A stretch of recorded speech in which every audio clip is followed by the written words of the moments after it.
السلام علیکم دوستوں. سکندر اعظم الیگزینڈر دا گریٹ جو کہ دنیا کو فتح کرنے کے غرض سے اپنے گھر سے نکلا. کافی حد تک وہ اس میں کامیاب بھی ہوا، لیکن آخر کیا ہوا کہ وہ اپنے اس فتوحات کے سلسلے کو چھوڑ کر اپنے گھر واپس آنے پر مجبور ہوا. عیسیٰ علیہ السلام سے تقریباً 356 سال پہلے مقدونیہ یعنی آج کے نارتھرن گریک کے ایریاز کے ایک کنگ کے ہاں پیدا ہوا. ابتدا ہی میں پرورش تو ایسے استادوں سے ہوئی جس کی دنیا میں کوئی مثال نہیں ملتی. The philosopher of the time ارسطو واز ہز ٹیچر، جس کی ٹیچنگز نے اسے الیگزینڈر سے الیگزینڈر دا گریٹ بنا دیا. اور اسے چائلڈ ہوڈ سے ہی، اپنے بچپن ہی سے ہی اس دنیا کو فتح کرنے کی خواہش تھی، اور وہ اس میں کامیاب ہوا. اس نے دنیا کو کر کے دکھایا. اس کی فتوحات، وہ اپنے ٹائم کی، اس کی اپنی ٹائم کی پہلی جو کنکوئر تھی، جو فتح تھی، وہ اس نے اپنی ینگ ایج میں ہی کی تھی. جیسا کہ اس کے تخت پر بیٹھتے ہی دارا شاہ، جو کہ ایران کا ایک کنگ تھا، مقدونیہ پر حملہ کر دیتا ہے، کیونکہ وہ سمجھتا ہے کہ یہ ایک نئی حکومت یہاں پر بیٹھی ہے، ایک نیا بادشاہ ہے، اور یہ اس کو کمزور سمجھ کر اس پر اٹیک کر دیتا ہے. لیکن دارا شاہ کو اس فائٹ میں ایک بڑے مارجن پر نقصان ہوتا ہے، اور وہ یہ جنگ نہیں جیت پاتا اور واپس اپنے ملک ایران چلا جاتا ہے. اور وہ شاہ آف ایران سے جنگ لڑنے کے بعد اس سلسلے کو ختم نہیں کرتا، اور وہ آگے بڑھنا شروع ہو جاتا ہے. مڈل ایسٹ سے ہوتا ہوا افغانستان کے راستوں سے سب کانٹیننٹ آ پہنچتا ہے. الیگزینڈر کی جو سب کانٹیننٹ میں سب سے بڑی فتح ہوتی ہے، وہ کیسے ہوتی ہے؟ جیسے الیگزینڈر سب کانٹیننٹ پہنچتا ہے تو شاہ آف ٹیکسلا الیگزینڈر سے بیٹل کرنے کے بجائے، لڑائی کرنے کے بجائے، وہ اس کے ساتھ الٹا فرینڈشپ کا ہاتھ ملا لیتا ہے. الیگزینڈر کو اپنے نائبر راجا کے خلاف بھڑکانا شروع کر دیتا ہے، اسے اس کے خلاف ٹریٹ کرتا ہے، جس کا نام ہوتا ہے راجا پورس. راجا پورس ایک بہت ہی بہادر بادشاہ ہوتا ہے. راجا پورس ایک بہت ہی بہادر بادشاہ ہوتا ہے. اس کی ملٹری اسٹرینتھ کی وجہ سے وہ اپنے دور کا انویزیبل کنسیڈر کیا جاتا ہے. فرام ہز پاور، اس کی سب سے بڑی جو پاور ہوتی ہے وہ اس کے ٹرینڈ ہاتھی اس کی فوج میں ہوتے ہیں.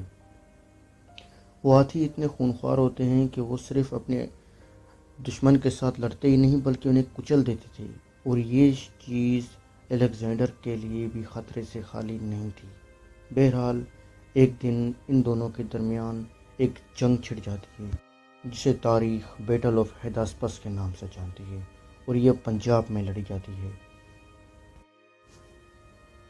تو راجا پورس اس جنگ میں بہت ہی بہادری سے لڑتے ہیں، الیگزینڈر بھی بہت ہی بہادری سے لڑتے ہیں. لیکن جنگ کی ابتدا ہی میں راجا پورس کو الیگزینڈر کے تیر انداز گھیر لیتے ہیں، اور انہیں کافی زیادہ تیر اسٹرک کرنے کی وجہ سے وہ اپنے ہاتھی سے نیچے گر جاتے ہیں، اور وہ نیچے گر کر بے ہوش ہو جاتے ہیں، اور آہستہ آہستہ وہ یہ جنگ ہار جاتے ہیں. اس میں بھی الیگزینڈر کو فتح ملتی ہے، اور یہ الیگزینڈر کی ہندوستان کی سب سے بڑی فتح ہوتی ہے.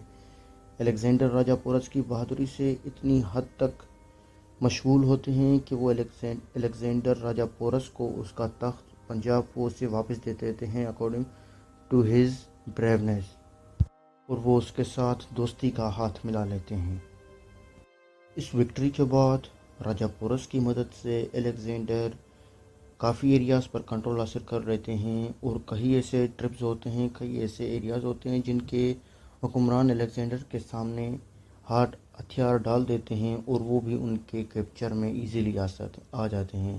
اور اس کے ساتھ ساتھ سیالکوٹ کو بھی کیپچر کر لیا جاتا ہے، جو کہ اس کے لیے ایک بہت ہی بڑی فتح ہوتی ہے. اور اسی طرح وہ بیس ریور کے بینک پر آ پہنچتے ہیں، باقی ہندوستان پر نظر ڈالتے ہیں.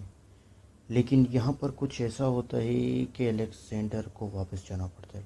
دا end of conquers of Alexander. اور یوں شروع ہوتا ہے الیگزینڈر کا ٹرننگ پوائنٹ. جیسا کہ الیگزینڈر کے پاس ایک ہیوج آرمی ہوتی ہے جو کہ کنٹینیوسلی جنگیں لڑتی آتی ہیں اور جنگوں میں ملوث رہتی ہیں، اور وہ فردر مارچ کرنے سے الیگزینڈر کو روک دیتی ہیں، وہ منع کر دیتی ہیں کہ ہم آگے لڑائی نہیں کر سکتے۔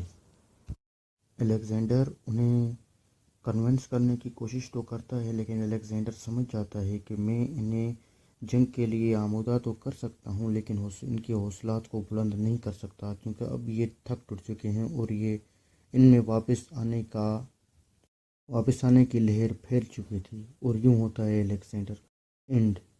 آخرکار 326 BC اپنے ایریاز واپس جانے کا آرڈر دے دیتا ہے الیگزینڈر۔ یوں ہی الیگزینڈر 32 سال کی عمر میں آدھی دنیا کو اور دنیا کے میجر ایریاز کو کنکوئر کر لیتا ہے، کیونکہ کہتے ہیں نا کہ حوصلے بلند ہو تو راستے خود راہ لیتے ہیں۔ Thank you so much.